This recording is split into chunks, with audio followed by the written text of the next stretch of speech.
देखो आर्टिकल में बेसिकली क्या होता है, ये भी हम लोग बहुत छोटे में पढ़े ही हैं। देयर ए एंड द तीन आर्टिकल होता है। यहाँ पर हम लोगों का टोटल तीन आर्टिकल होता है, ए एंड द। अब हम लोगों का टोटल 26 अल्फाबेट है। अगर हम लिख कर जाएं तो बेसिकली हम लोगों का तीन आर्टिकल है और 26 अल्फाबेट्स है। अल्फाबेट्स को दो पार्ट्स में डिवाइड किया गया है। पहला को हम लोग बोलते हैं वोवेल और एक पार्ट को बोलते हैं कॉन्सोनेंट्स। वोवेल के अंदर 5 वोवेल आता है और बाकी 21 कॉन्सोनेंट्स है। 5 वोवेल क्या क्या है? ए, आई, ई, ओ, यू। ये 5 हम लोग का वोवेल है और बाकी जो 21 अल्फाबेट्स है, इस 5 को छोड़कर बाकी जो 5 अल्फाबेट्स है उन सबको हम लोग कॉन्सोनेंट्स कहते हैं। ठीक है, तो बाकी सारा है हम लोगों का कॉन्सोनेंट्स। तो ये सारा बात याद रखना होगा। अब देखो, ये जो आर्टिकल है ए एन द, ये हमेशा वोवेल के ही पास में लगता है। कॉन्सोनेंट्स के पास में कभी भी वो आर्टिकल नहीं ऐड होता है। मतलब हम लोग बोल सकते हैं एन एप्पल। ठीक है, तो ये जो वोवेल्स है ये हमेशा यूज होता है, सॉरी ये जो आर्टिकल है ये हमेशा यूज होता है वोवेल के साथ, कॉन्सोनेंट्स के साथ यूज नहीं होता है। अब पहले रूल समझ लो, ये वोवेल के पास में जब भी हम लोग आर्टिकल यूज करेंगे तो एन यूज करेंगे। इन पांचों के पास में जब भी यूज करेंगे तो एन यूज करेंगे। ठीक है, और कॉन्सोनेंट्स के पास जब भी यूज करेंगे तो हम लोग ए यूज करेंगे। मतलब वोवेल के पास यूज होता है एन, कॉन्सोनेंट्स के पास यूज होता है अ, और द यूज होता है प्रॉपर नाउन के पास। हम लोग प्रॉपर नाउन पढ़कर आए हैं। प्रॉपर नाउन का मतलब होता है कोई भी स्पेसिफिक चीज, जैसे कि प्रॉपर नाउन जो होता है, हाँ खास पर नेम के पहले हम लोग द नहीं लगाते। नेम एक प्रॉपर नाउन है, नेम एक स्पेसिफिक चीज है। जब हम एक सेंटेंस दिए थे Ram is a good boy, इसमें राम क्या था? नाउन था, और बॉय क्या था? ये भी नाउन था। पर नाउन, ये कौन सा नाउन था? ये प्रॉपर नाउन था। और बॉय क्या था? कॉमन नाउन था। तो ये प्रॉपर नाउन है पर इसके पहले द नहीं लगता। पर द लगता है प्रॉपर नाउन में, पर नेम के पहले नहीं लगता। प्लेस के पहले लग सकता है। ठीक है, कोई भी स्पेसिफिक रिवर का नाम है, कोई भी स्पेसिफिक रिवर का नाम है, स्पेसिफिक होली बुक का नाम है, होली बुक, ये सब के पहले लगता है। कोई भी स्पेसिफिक न्यूज़पेपर है तो ये सब के पहले लगेगा। ये सब प्रॉपर नाउन है पर इन सब के पहले लगेगा। सिर्फ नेम के पहले द नहीं लगता, नेम के पहले कुछ नहीं लगता, ए एन द कुछ नहीं लगता। याद रहे, नेम के पहले मतलब राम, सीता, ये सब के पहले कुछ नहीं लगाएंगे। अब हम लोग आ रहे हैं वोवेल में। देखो कॉन्सोनेंट्स में जनरल रूल क्या है, अगर बेसिक रूल में जाए तो हमेशा वोवेल के पहले एन लगाया जाता है और कॉन्सोनेंट्स के पहले ए लगाया जाता है। मतलब बॉल, कैट, हॉर्स, इन सब के पहले हम लोग अ लगाते हैं क्योंकि बी क्या है? कॉन्सोनेंट्स। सी क्या है? कॉन्सोनेंट्स। एच क्या है? कॉन्सोनेंट्स। ठीक है, तो इन सब के पहले ए लगता है। पर कुछ एक्सेप्शन है। देखो, जब भी हम लोग का कोई भी वर्ड साउंड करता है अ से, जैसे ऑनेस्ट, ऑनेस्ट भले कॉन्सोनेंट से स्टार्ट हो रहा है, एच से शुरू हो रहा है, पर हम लोग इसको बोलते क्या है? ऑनेस्ट, मतलब अ, वोवेल के जैसा बोल रहे हैं अ से, तो इसके आगे एन लग जाएगा। भले तुम लोग बोलोगे कि मैम एच तो कॉन्सोनेंट्स है, फिर इसके आगे आप एन क्यों लगाए हैं?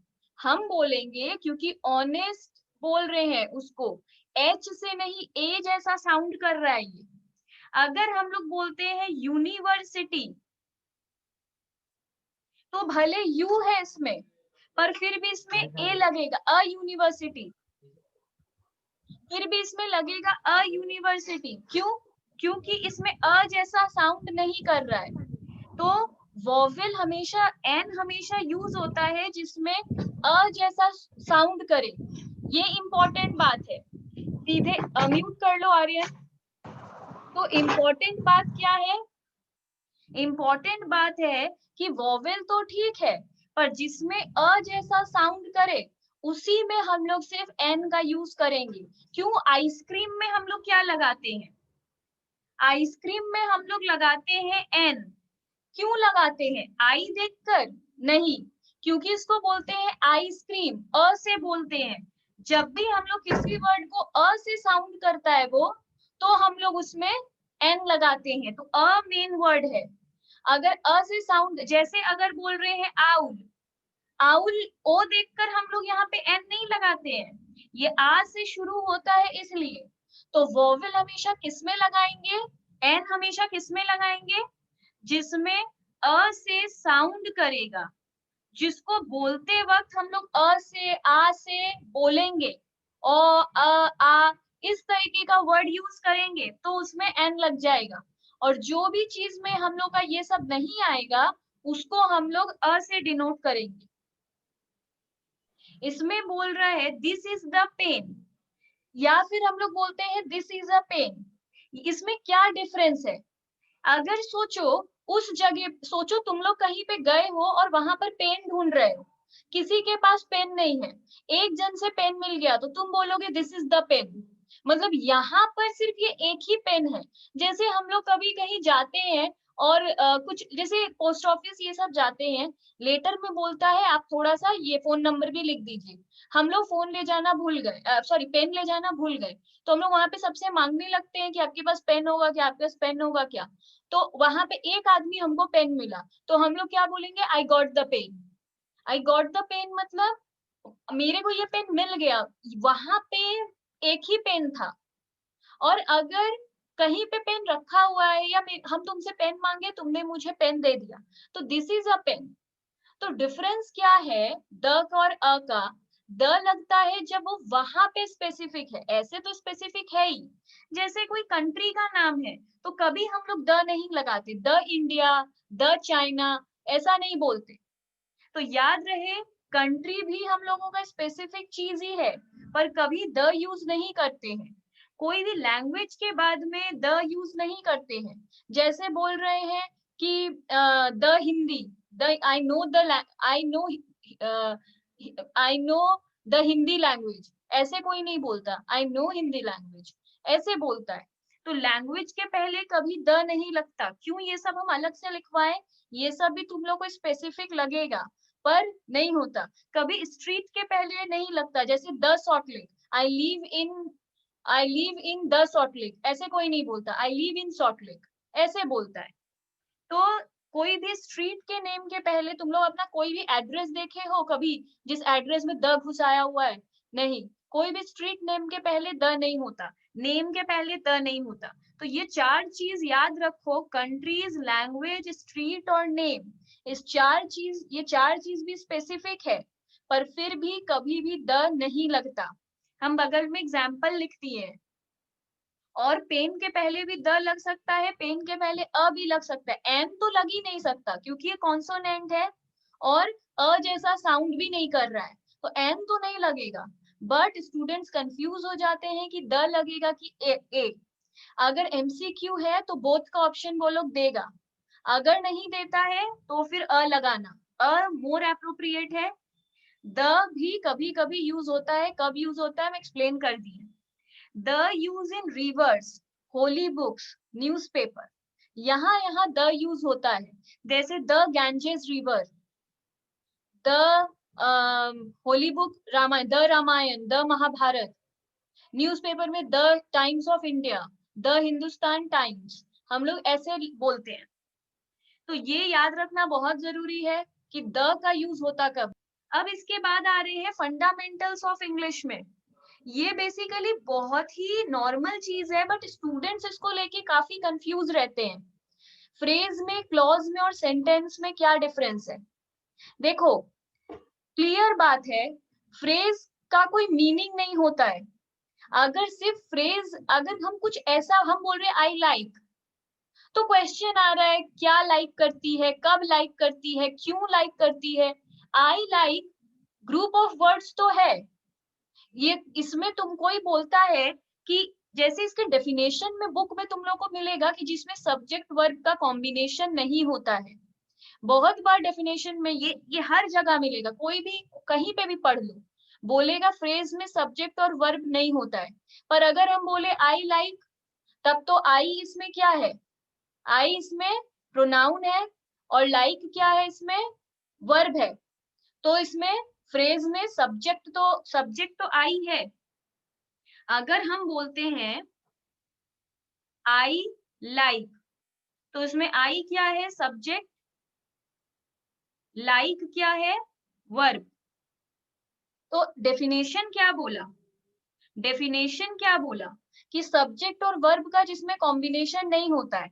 हम दे दिए कि होता है, बहुत बार ऐसा चीज मिलेगा जिसमें होता है, सब्जेक्ट भी है वर्ब भी है, पर ये फ्रेज है। फ्रेज क्यों है? इसका कोई फुल मीनिंग नहीं है, इसका कंप्लीट मीनिंग तुम लोगों को नहीं मिलेगा। तो कंप्लीट मीनिंग,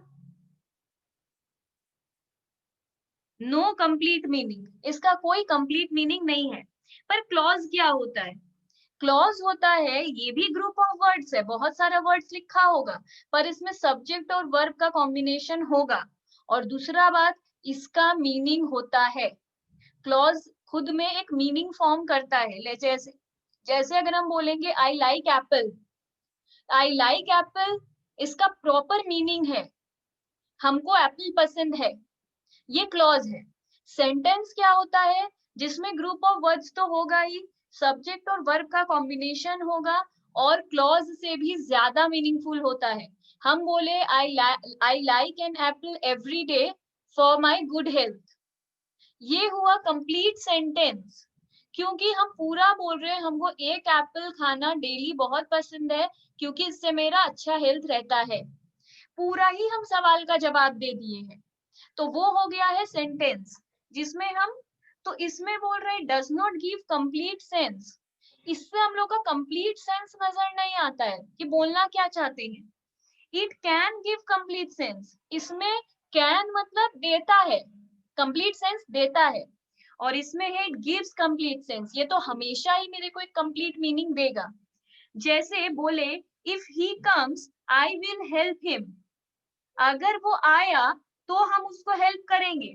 इसमें ही सब्जेक्ट है, कम वर्ब है, तो ये क्लॉज है, क्योंकि सब्जेक्ट और वर्ब दोनों है। और इफ ही कम्स, इसमें सब्जेक्ट और वर्ब दोनों है, पर क्या ये क्लॉज है? हम बोल रहे अगर वो आया तो ये तो एक इनकम्प्लीट बात है। तो ये पहला बात क्या हो गया? फ्रेज। ठीक है, अगर हम सिर्फ बोले इफ ही कम्स कॉमा, तो पहला वाला पोर्शन क्या है? क्लॉज। सॉरी, पहला वाला पोर्शन क्या है? फ्रेज। क्यों? इसमें सब्जेक्ट और वर्ब दोनों दिख रहा है, बट कोई सेंस नहीं है, तो ये वाला बात को ये फुलफिल नहीं कर रहा है। इफ ही कम्स, हम सिर्फ बोल रहे हैं अगर वो आया तो, इसका कोई कंप्लीट मीनिंग नहीं है। कंप्लीट मीनिंग नहीं है तो वो बन जाएगा फ्रेज। पर अगर ये कॉमा के बाद वाले को देखो, आई विल हेल्प हिम, तो अगर इफ ही कम्स नहीं भी है, फिर भी हम सिर्फ बोले आई विल हेल्प हिम, तो इसका तो खुद में मीनिंग है ना, हम उसका हेल्प करेंगे, आई विल हेल्प हिम, तो ये क्या बन गया? क्लॉज। तो ये पूरा क्या है? एक सेंटेंस, पर ऊपर वाला क्या है? फ्रेज, नीचे वाला है क्लॉज। बहुत बार बोलेगा कि बताओ इसमें से कौन सा फ्रेज है, कौन सा क्लॉज है, बहुत बार बोलेगा निकालो, तो हम लोग इसको बोलेंगे फ्रेज, दूसरे वाले को बोलेंगे क्लॉज। इसमें होता है independent clause is a sentence, ये हम बाद में समझा रहे हैं, ये यहाँ समझ नहीं आएगा, पहले यहाँ समझो। टाइप्स ऑफ क्लॉज, कितने तरीके का क्लॉज होता है? दो तरीके का क्लॉज होता है, एक डिपेंडेंट क्लॉज, एक इंडिपेंडेंट क्लॉज। डिपेंडेंट क्लॉज होता है जिसका खुद में कोई मीनिंग नहीं होता है, जैसे कि ये वाला if he comes. If he comes का खुद में कोई मीनिंग नहीं है, पर ये फ्रेज नहीं है, क्यों देखो।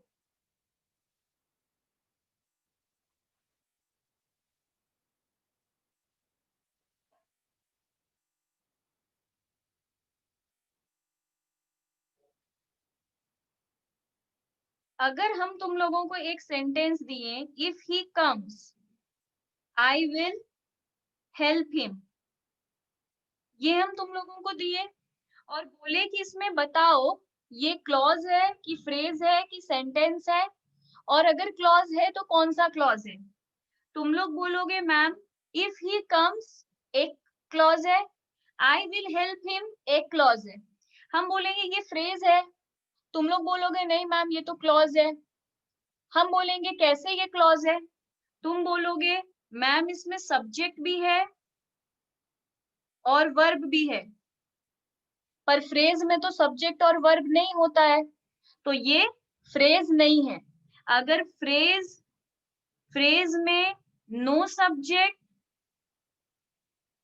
नो वर्ब, फ्रेज अगर होता तो इसमें सब्जेक्ट और वर्ब दोनों नहीं होता, या फिर कोई एक चीज नहीं होता।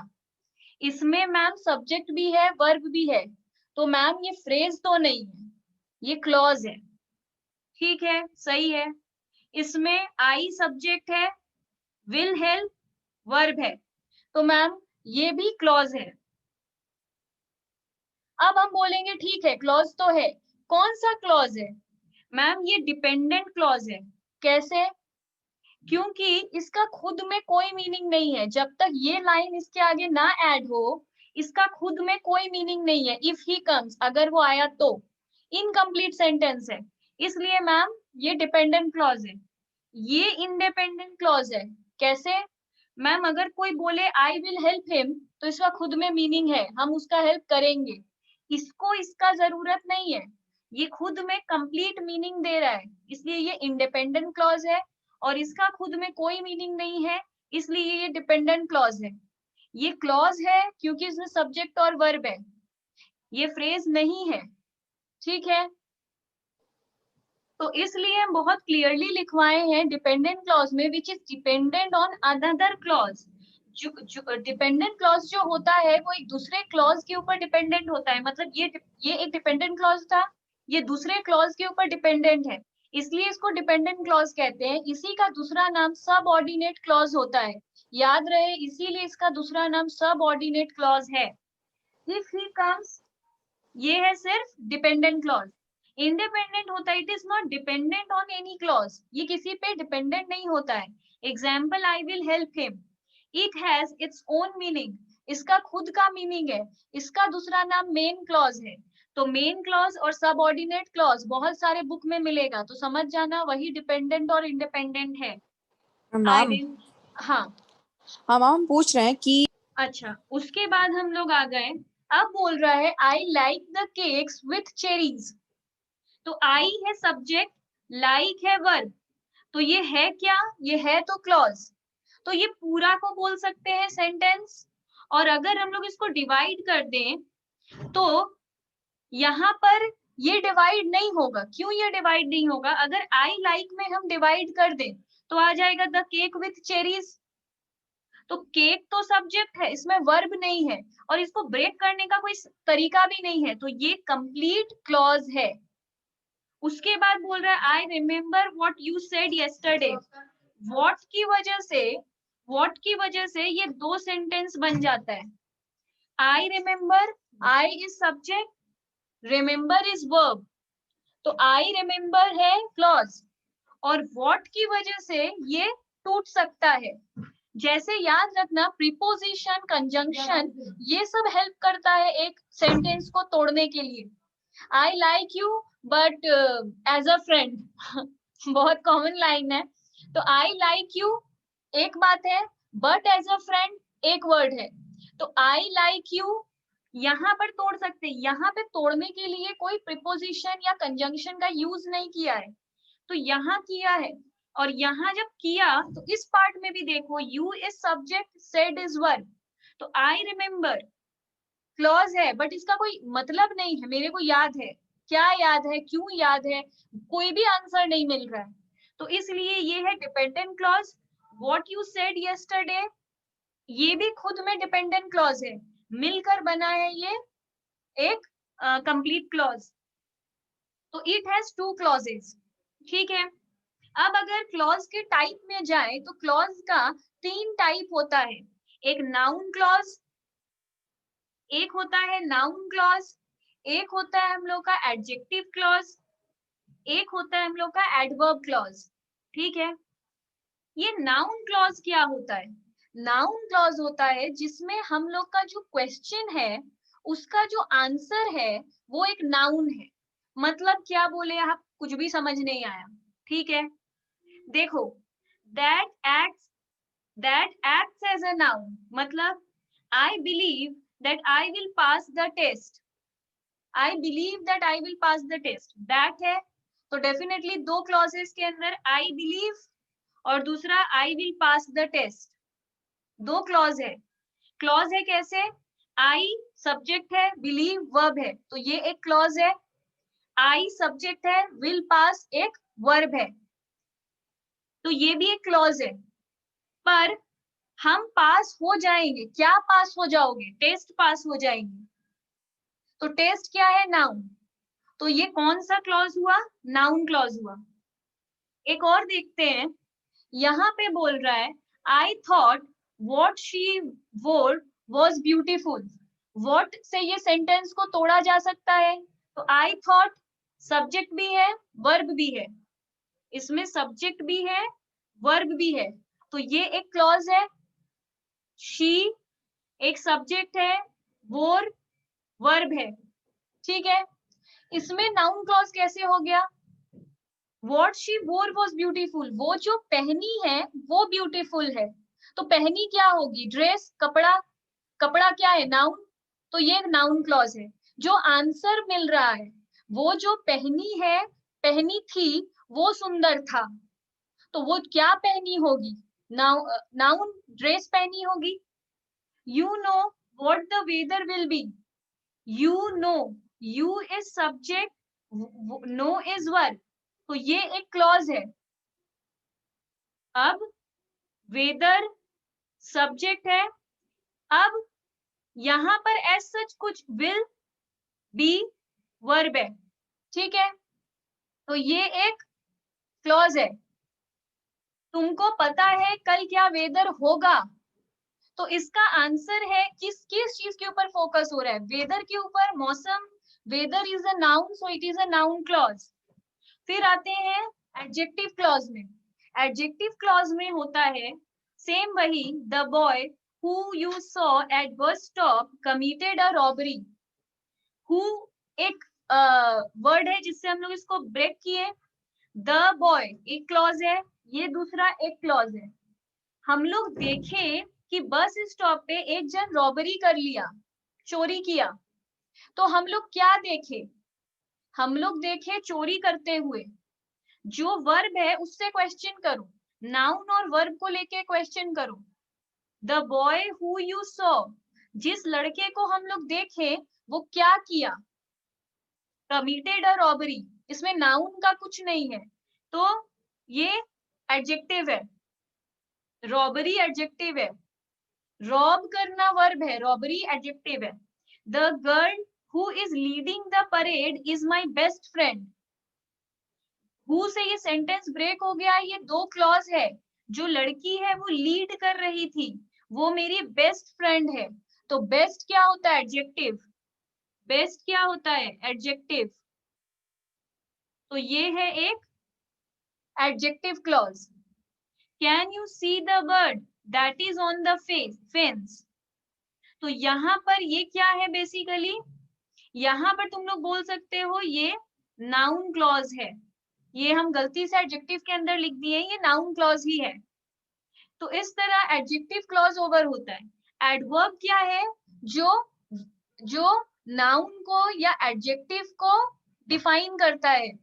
और अच्छे से एक्सप्लेन करता है वर्ब को या फिर एडजेक्टिव को या किसी भी चीज को जो एक्सप्लेन करता है। तो she likes the red car more than her husband. तो मोर देन हर हस्बैंड, मोर क्या है, मोर देन क्या है, adverb. He enjoyed the party more than you did, more than क्या है, adverb. Whether you like it or not you have to go. यहाँ पे as such तुम लोग को एडवर्ब समझ में नहीं आ रहा है, ये थोड़ा टफ लेवल पे सेंटेंस हो रहा है, ये वाला तुम लोग इग्नोर करो, ठीक है। अब ये कुछ एग्जाम्पल देखो।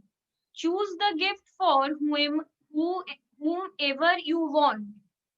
एक गिफ्ट चूज करो जिसके लिए भी तुम खरीदे हो, जिसके लिए भी तुमको खरीदना है, किसी के लिए भी खरीदना है, वैसा एक गिफ्ट चूज कर लो। तो whom ever के पहले एक ब्रेक होगा क्योंकि whom ever से ये जॉइंट हुआ है। चूज और गिफ्ट, गिफ्ट सब्जेक्ट है, चूज करना वर्ब है। whom ever यहाँ पे नाउन है, whom ever जिसके लिए भी, वो पर्सन, तो यहाँ पे नाउन क्लॉज है, पर्सन है ये, whom ever कोई पर्सन है, noun is a person. The book that is on the table belongs to Ram. तो यहाँ पे क्या है, बुक क्या है, subject, that is on the table, that से ये ब्रेक हुआ, on the table belongs to क्या लिखे हम ये, रामा। हाँ, तो ये है एडजेक्टिव क्लॉज। क्यों, यहाँ पे नहीं, ये नाउन क्लॉज है, बिलोंग्स टू राम, ठीक है। माई greatest asset is hard work, यहाँ पे हार्ड वर्क क्या है, नाउन क्लॉज। तो इस तरह ये सारा नाउन क्लॉज है। अब इसमें सेंटेंस में आते हैं। सेंटेंस में हम लोग को बोल रहा है, सिंपल सेंटेंस होता है, कंपाउंड सेंटेंस होता है और कॉम्प्लेक्स सेंटेंस होता है। तीन तरीके का सेंटेंस होता है, simple sentence, compound sentence, complex sentence. Simple sentence क्या होता है, जिसमें एक ही इंडिपेंडेंट क्लॉज होता है। याद रहे, सिंपल सेंटेंस वो होता है जिसमें सिर्फ एक इंडिपेंडेंट क्लॉज होता है। जैसे आई कैन स्पीक इंग्लिश, ये एक इंडिपेंडेंट क्लॉज है। आई एम हैप्पी, ये एक इंडिपेंडेंट क्लॉज है, ठीक है। ये क्लॉज तो है, कैसे पता, इसमें आई सब्जेक्ट है, स्पीक वर्ब है, तो ये क्लॉज है, ये क्लियर है। और इसमें ये एक इंडिपेंडेंट क्लॉज है, तो एक इंडिपेंडेंट क्लॉज ही एक सिंपल सेंटेंस होता है, इसलिए हम यहाँ पे लिखे थे independent clause is a simple sentence, ठीक है। कंपाउंड सेंटेंस वो होता है जिसमें more than one independent clause होता है, जिसमें जब हम लोग डिवाइड करते हैं तो दोनों ही इंडिपेंडेंट क्लॉज है, दोनों का ही खुद में मीनिंग है। Both sentence are related to each other, दोनों एक दूसरे से रिलेटेड तो है ही, इट हैज कंजंक्शन ऑब्वियसली, दोनों, पर दोनों इंडिपेंडेंट है, दोनों इंडिपेंडेंट है। इसलिए जैसे I want to go to work but I am tired, तो I want to go to work ये खुद में एक मीनिंगफुल सेंटेंस है, हम काम पे जाना चाहते हैं।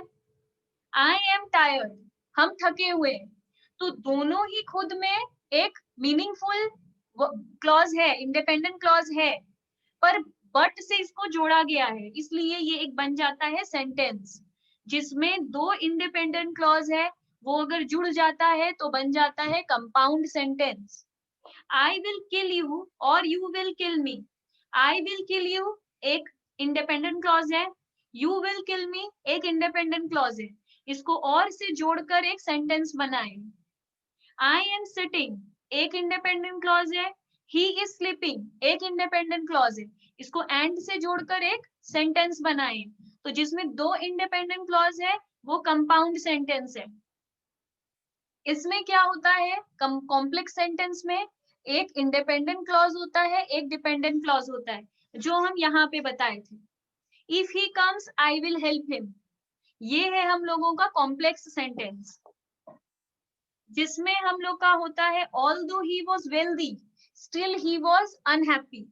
Although he was wealthy, although he was wealthy मतलब जबकि वो अमीर है, इसका क्या मतलब, ये क्लॉज तो है पर डिपेंडेंट क्लॉज है, इसका खुद में कोई मीनिंग नहीं है। ही वॉज अनहैप्पी, ये तो एक इंडिपेंडेंट क्लॉज है, इसका खुद में मीनिंग है, ही वॉज अनहैप्पी। तो एक डिपेंडेंट क्लॉज है, एक इंडिपेंडेंट क्लॉज है, ये कॉम्प्लेक्स सेंटेंस है। व्हेनेवर प्राइस गोज अप, जब भी प्राइस ऊपर जाता है, मतलब जब भी प्राइस बढ़ता है, इसका खुद में कोई मीनिंग नहीं है, ये डिपेंडेंट क्लॉज है। कस्टमर बाई न्यू प्रोडक्ट्स, इसका खुद में मीनिंग है, तो ये है इंडिपेंडेंट क्लॉज। एक इंडिपेंडेंट एक डिपेंडेंट, ये बन गया complex sentence. Whenever you go, wherever you go, जहां भी तुम जाओगे, इसका खुद में कोई मीनिंग नहीं है, डिपेंडेंट है। You can always find beauty, ये खुद में एक मीनिंगफुल बात है, तो इट इज इंडिपेंडेंट क्लॉज। एक इंडिपेंडेंट क्लॉज, एक dependent clause, it becomes a complex sentence. ये भी तुम लोग अपने नोट्स में ऐड कर लो। कंपाउंड कॉम्प्लेक्स सेंटेंस क्या होता है? जिसमें वन डिपेंडेंट क्लॉज होता है और टू इंडिपेंडेंट क्लॉज होता है। इसको आराम से तुम लोग लिख लो, और फिर हम समझा रहे हैं, पहले कॉपी कर लो, फिर हम समझा रहे हैं।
तो यहाँ पर हम लोग क्या देख रहे हैं? जब सेंटेंस दिया है when the heat comes the lakes dries up and the farmers know the crops will fail.